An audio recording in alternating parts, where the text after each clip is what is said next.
Hello नमस्कार, स्वागत है आप सभी का मेरे यूट्यूब चैनल पे। आज की वीडियो में बात करेंगे राजस्थान पुलिस कांस्टेबल के पुराने पेपर्स के बारे में। जैसा कि आप सभी को पता है कि राजस्थान पुलिस कांस्टेबल की परीक्षा जो है 6 नवंबर से स्टार्ट हो रही है।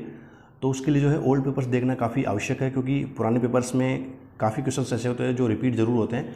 तो आप एक बार ओल्ड पेपर ज़रूर देखिए। आज का पहला वीडियो है मेरा ये ओल्ड पेपर्स पर, तो ये काफ़ी इंपॉर्टेंट है, तो पूरा ज़रूर देखें। तो शुरू करते हैं आज का वीडियो। ओल्ड पेपर्स में ओनली मैं साइंस के क्वेश्चंस और राजस्थान जीके के क्वेश्चन डिस्कस करूंगा। तो आज का जो पहला सवाल आपके सामने है वो है कि जल का घनत्व किस तापमान पर अधिकतम होता है। आपका सही उत्तर होगा इसमें 4 डिग्री सेंटीग्रेड, जो इसमें ऑलरेडी लिखा हुआ है। आपको सभी को पता है कि जब पानी को गर्म करते हैं तो पानी को या किसी द्रव को हम गर्म करते हैं तो उसके अणु जो है काफ़ी दूर दूर चले जाते हैं। लेकिन पानी में ऐसा होता है कि जब हम गर्म करते हैं 4 डिग्री सेंटीग्रेड तक, तो अणु दूर नहीं जाते बल्कि पास आते हैं। तो घनत्व सबसे अधिकतम होता है जब 4 डिग्री सेंटीग्रेड तापमान रहता है। तो 20 का यानी सेकंड नंबर इसका सही उत्तर होगा। नेक्स्ट है, निम्नलिखित कवियों का सही कालानुक्रम कौन सा है। ठीक है, तो पहले से बात की और आपको बताना है कि पहले कौन आए बाद में कौन आए। तो सही उत्तर होगा इसका सेकंड, कालिदास, फिर कबीरदास, सूरदास, तुलसीदास, गालिब। तुलसीदास जो थे वो अकबर के टाइम पे थे, तो आपको सभी को पता है रामचरितमानस जो है इन्होंने लिखी थी। तुलसीदास वाला जो है ये सेकंड वाला सही उत्तर होगा। भारतीय संविधान में संशोधित करने की प्रक्रिया का उल्लेखन संविधान के किस अनुच्छेद में है। तो देखिए, किसी भी संविधान में जो आर्टिकल होते हैं उनको हम जब भी संशोधित करते हैं तो उसके लिए 368 में ये सब कुछ लिखा हुआ है। सभी को पता है कि अभी 370 आर्टिकल जो है उसको संशोधित किया गया था, तो 368 के माध्यम से किया गया था। और अगर भाग की बात करें, जैसा कि संविधान में होते हैं भाग, तो 20 नंबर भाग से में ये 368 जो आर्टिकल है वो लिखा हुआ है। तो ध्यान रखना है, 4 इसका सही उत्तर होगा। भारत की संसद से क्या तात्पर्य है। ये काफ़ी बार क्वेश्चन सभी एग्जाम में लगभग पूछा जाता है, इंपॉर्टेंट है। तो लोकसभा भी, राज्यसभा भी और राष्ट्रपति तीनों आते हैं इसमें। लोकसभा, राज्यसभा और राष्ट्रपति, यानी राष्ट्रपति भी सम्मिलित होता है। अक्सर लोग लोकसभा और राज्यसभा को संसद मानते हैं, लेकिन राष्ट्रपति भी इसके अंदर आता है। तो 3 इसका सही उत्तर होगा। नेक्स्ट है, टीवी का रिमोट कंट्रोल किन तरंगों के आधार पर कार्य करता है। काफ़ी इंपॉर्टेंट और ईजी क्वेश्चन है। तो इंफ्रारेड इसका सही उत्तर होगा। सेकेंड इसका सही उत्तर होगा। राष्ट्रपति अपना त्यागपत्र किसे देता है। राष्ट्रपति उपराष्ट्रपति को देगा। ठीक है, राष्ट्रपति उपराष्ट्रपति को अपना त्यागपत्र देता है। उपराष्ट्रपति जो होता है राज्यसभा का अध्यक्ष होता है। राज्यसभा का अध्यक्ष जो होता है उपराष्ट्रपति होता है, यानी दो पद एक ही व्यक्ति को दिए जाते हैं, उपराष्ट्रपति और राज्यसभा का अध्यक्ष। नेक्स्ट चलते हैं, राष्ट्रीय स्वतंत्रता संग्राम निम्न आंदोलन का सही कालानुक्रम कौन सा है। यानी आपको बताना है पहले से बाद की तरफ बताना है कि पहले कौन सा आंदोलन हुआ उसके बाद कौन सा हुआ। ठीक है, तो देखिए इसमें 4th नंबर है, चंपारण 1917 में हुआ था, सभी को पता है।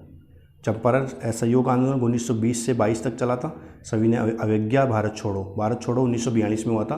तो 4th इसका सही उत्तर होगा। नेक्स्ट है, किसी राज्य में मंत्रिपरिषद के सदस्यों की अधिकतम संख्या विधानसभा सदस्यों की कुल संख्या के कितने प्रतिशत से अधिक नहीं हो सकती। तो 15% इसका सही उत्तर होगा, यानी किसी भी मंत्रिपरिषद में 15% ही मंत्री होने चाहिए, इससे अधिक नहीं मंत्री स्वीकार्य नहीं है। तो 20 का सही उत्तर होगा। गुप्तकाल में व्यापारियों के प्रमुख को किस नाम से जाना जाता था। गुप्तकाल की बात कर रहे हैं तो व्यापारियों के प्रमुख जो थे वो सार्थवाह थे। ठीक है, 3rd इसका सही उत्तर। ऐसे क्वेश्चंस भी काफ़ी आते हैं, तो आपको इस प्रकार के क्वेश्चंस का ध्यान रखना है कि व्यापारियों को क्या कहा जाता था या किसी नेता को या किसी मुखिया को क्या कहा जाता था, तो आपको ध्यान रखना है। नेक्स्ट है, निम्न में से कौन सी वास्तविक मछली है। देखिए ये काफ़ी बार क्वेश्चंस आया है। झींगा मछली, जो मछली, तारा मछली, डॉग मछली, ये मछलियाँ नहीं है। ठीक है, इनके आगे मछलियाँ लगा हुआ है लेकिन मछली नहीं है। व्हेल मछली इसका सही उत्तर होगा। तो 4th इसका सही उत्तर होगा। राजस्थान में लोकसभा और राज्यसभा की कुल मिलाकर सीटें कितनी हैं। ठीक है, तो 35 होगी, क्योंकि इसमें 25 सीट जो है वो लोकसभा की है और 10 सीट जो है वो राज्यसभा की है। सभी को पता होगा 25 सीट लोकसभा की और 10 राज्यसभा की है। यूपी की जो लोकसभा की सीट है सबसे ज़्यादा है यूपी की, तो आपको ये भी ध्यान रखना है। नेक्स्ट है, निम्न में से कौन सा कथन सही है। अब देखिए इसमें सेकंड नंबर है, क्योंकि 32 डिग्री फ़ारेनहाइट से 0 डिग्री सेंटीग्रेड, यानी 0 डिग्री सेंटीग्रेड माने या 32 डिग्री फ़ारेनहाइट माने, दोनों बराबर है। ठीक है, ध्यान रखना है आपको। महाभारत काल में पांडवों ने अपना अज्ञातवास विराटनगर में बिताया। यह किस महाजनपद की राजधानी थी। काफ़ी इंपॉर्टेंट क्वेश्चन है, मत्स्य जनपद की राजधानी थी। ठीक है, तो विराटनगर की अगर बात करें तो ये अलवर और जयपुर की सीमा पर पड़ता है, तो आपको ध्यान रखना है मत्स्य संघ की राजधानी थी विराटनगर। इसको बैराट नगर भी बोला जाता है। ठीक है, बैराट। नेक्स्ट है, हाल ही अब देखिए ये तो करंट अफेयर्स का क्वेश्चन, तो करंट अफेयर्स आपने किए होंगे। उस टाइम की बात है कि हाल ही बहुचर्चित स्वीप कार्यक्रम किस अभियान से संबंधित है, तो ये फोर्थ था, मतदाताओं को मतदान हेतु प्रेरित करने से संबंधित। ठीक है, नेक्स्ट चलते हैं। नेक्स्ट है कि मोबाइल फ़ोन में सिम यानी SIM का क्या अर्थ क्या है या फुल फॉर्म क्या है, तो थर्ड सब्सक्राइबर आइडेंटिटी मॉड्यूल। ठीक है, थर्ड इसका सही उत्तर होगा। नेक्स्ट, निम्न में से कौन सा राज्य समूह चाय का सर्वाधिक उत्पादन करता है, तो ये आपको ध्यान रखना है, असम, पश्चिम बंगाल, तमिलनाडु, तीनों को मिलाकर जो है काफ़ी मात्रा में चाय का उत्पादन होता है इन तीनों राज्यों में। कॉफ़ी की अगर बात करें तो कर्नाटका है, आपको ध्यान रखना है, कॉफ़ी की अगर बात करें तो कर्नाटका इसका सही उत्तर होगा। निम्न में से किस राज्य समूह का एक ही उच्च न्यायालय है, तो ये तो काफ़ी आसान है, सेकंड पंजाब व हरियाणा, चंडीगढ़ दोनों की राजधानी है, सभी को पता है, और इनका जो उच्च न्यायालय है वो एक ही है। नेक्स्ट है कि निम्न में से कौन सी समाचार एजेंसी है, तो PTI जो है समाचार एजेंसी है, इसमें गलत दे रखा था, तो PTI इसका सही उत्तर होगा।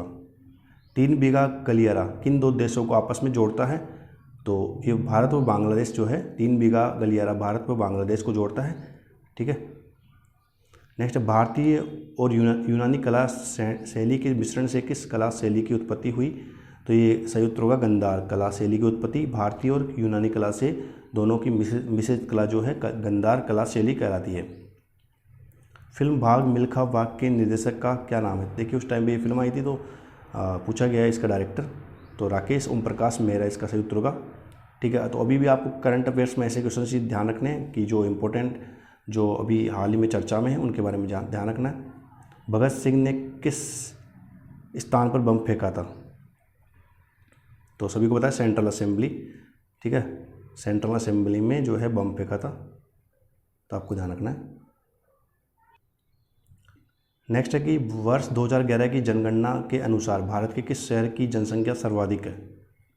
2011 की जो जनगणना हुई उसके बाद कोई जनगणना 10 साल में होती है, सभी को पता है, और लॉर्ड मेयो के काल में सर्वप्रथम जनगणना हुई थी, तो आपको ये बात भी ध्यान रखनी है।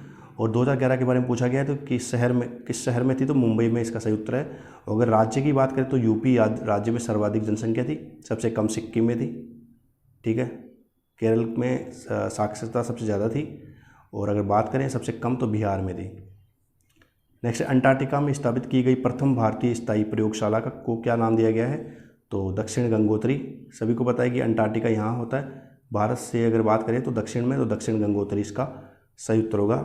नेक्स्ट, वर्ष 2016 के ओलंपिक खेल किस देश में आयोजित किए जाएंगे, ये उस टाइम का करंट अफेयर्स है, तो ब्राज़ील के रियो शहर में ये आयोजित हुए थे उस टाइम पे, आपको ध्यान है रियो में, फोर्थ इसका सही उत्तर होगा। वायुमंडल की सबसे निचली परत कौन सी होती है, तो सबसे निचली परत सौरमंडल होती है। अगर समताप मंडल की बात करें तो आपकी समताप मंडल इसके बाद आती है। ठीक है, तो इस प्रकार से आपको लेयर्स ध्यान रखनी है। तो ओजोन लेयर जो है वो समताप मंडल में होती है, तो ये भी काफ़ी बार पूछ लिया गया कि ओजोन मंडल किस मंडल में होती है, ओजोन मंडल जो है किस वायुमंडल के किस मंडल में होती है, तो समताप मंडल इसका सही उत्तर होगा। नक्सलवाद की जन्मस्थली नक्सलबाड़ी में से किस राज्य में स्थित है, नक्सलबाड़ी, जहाँ से नक्सलवाद जिंदा हुआ या उत्पन्न हुआ ये कह सकते हैं, तो ये पश्चिम बंगाल से स्टार्ट हुआ था, एक गांव से नक्सलवाद, तो नक्सलबाड़ी उस जगह का नाम है, पश्चिम बंगाल इसका सही उत्तर होगा। विश्व में सर्वाधिक लंबी तटरेखा किस खाड़ी की है, देखिए खाड़ी ध्यान रखना आपको, सर्वाधिक लंबी तटरेखा खाड़ी, तो इसका सही उत्तर होगा बंगाल की खाड़ी। ठीक है, और सबसे लंबी तटरेखा अगर भारत में राज्य से पूछे तो गुजरात इसका सही उत्तर होगा, बट इसमें पूछा गया खाड़ी की, तो खाड़ी बंगाल की खाड़ी की सबसे लंबी तटरेखा है। ये पूछा गया ATM मशीन का पूरा नाम क्या है, तो ऑटोमेटेड टेलर मशीन इसका सही उत्तर होगा, फर्स्ट इसका सही उत्तर होगा। नेक्स्ट है कि मार्टिन लूथर किंग ने किस देश में असंविधानों के अधिकारों के लिए संघर्ष किया था, सही उत्तर होगा अमेरिका। ठीक है, आपको ध्यान रखना है क्वेश्चंस, जो क्वेश्चंस लास्ट टाइम आए तो उनको ध्यान रखना है। अगर ये रिपीट होते हैं और आपको पता है तो आप आराम से इनको सोल्व कर सकते हो। ठीक है, नेक्स्ट चलते हैं। नेक्स्ट है कि हल्दीघाटी एवं खानवा से संबंधित जिलों का क्रमशः सही युग्म कौन सा है, अब ये भी माफ़ करना,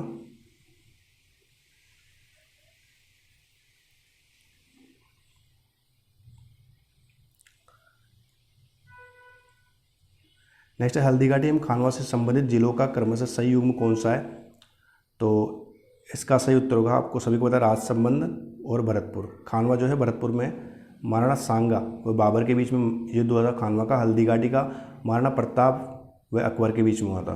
तो राजसमंद एवं भरतपुर 2 जगह का नाम है जहाँ पर ये युद्ध किए गए थे। 1857 की क्रांति के बारे में बात करें तो 1857 के स्वतंत्रता संग्राम का राजपुताना में आरंभ कहाँ से हुआ था? नसीराबाद इसका सही उत्तर होगा।